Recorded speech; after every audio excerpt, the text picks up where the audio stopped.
We are living in a cult of feeling like it. We've been told that before we can do anything great, we first need to be inspired. We wait for that spark, that surge of energy, that perfect emotional state that will finally propel us toward our goals. But the Stoics, men who led empires and faced death with a smile, would have found this obsession with motivation pathetic. To Marcus Aurelius or Epictetus, motivation was nothing more than a flickering candle in a hurricane. It is unreliable, untrustworthy, and ultimately a form of emotional slavery. Today, we are exploring why the Stoics didn't care about motivation and why they built their lives on systems instead of feelings. Think about how you operate. When you feel motivated, you are a superhero. You go to the gym, you crush your work, you eat perfectly. But what happens when that feeling vanishes? Because it always vanishes. Motivation is a biological byproduct. It depends on your sleep, your caffeine levels, and the weather. If you only act when you feel like it, you aren't in control of your life. Your neurochemistry is. The Stoics understood that the hallmark of a free person is the ability to do what is necessary, even when the soul is screaming for comfort. They didn't ask, "How do I feel today?" They asked, "What does duty require of me?" In the Stoic view, the mind is a citadel. Motivation is an uninvited guest that comes and goes as it pleases. If you build your house on the presence of that guest, your house will fall the moment they leave. Instead, the Stoics focused on ascesis, training. They built systems of habit and ironclad principles. For Marcus Aurelius, the morning didn't start with a search for inspiration. It started with a cold confrontation with reality. He reminded himself that he had to get out of bed because he had a man's work to do. He didn't wait for a feeling to push him out from under the blankets. He used the system of his own reason to command his limbs to move. Modern productivity culture is obsessed with hacks to get motivated. We watch videos, listen to upbeat music, and look for the why.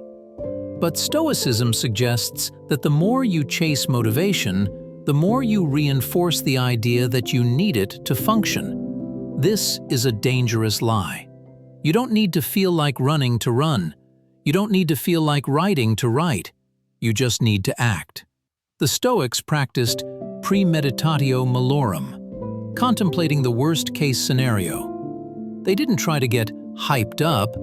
They prepared themselves for the friction of life so that when the struggle came, they wouldn't need a surge of adrenaline to survive it.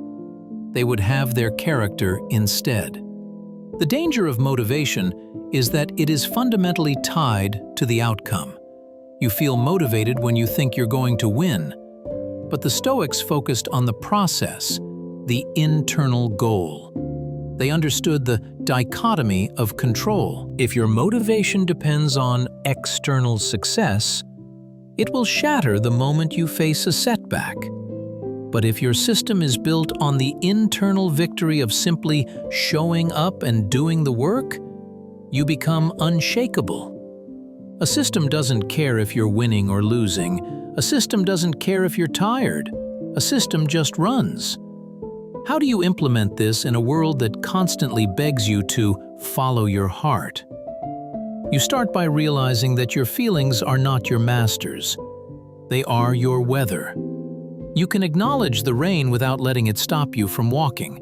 Stop looking for a reason to do the work, and start building a structure that makes the work inevitable. Set a time, create a rule, and remove the choice. When you remove the choice, you remove the need for motivation. You don't negotiate with yourself. You don't ask for permission from your emotions. You simply execute. The most profound realization you can have is that action creates motivation, not the other way around. The Stoics didn't wait to feel brave to act courageously. They acted with courage, and the feeling followed, or it didn't. It didn't matter. They knew that a life built on feelings is a life of instability, but a life built on a system, a life built on the daily, boring, disciplined pursuit of virtue, is a life that can withstand anything. Stop waiting for the spark. Become the fire itself. The next time you find yourself waiting for motivation to strike, remember that you are waiting for a ghost. Forget how you feel.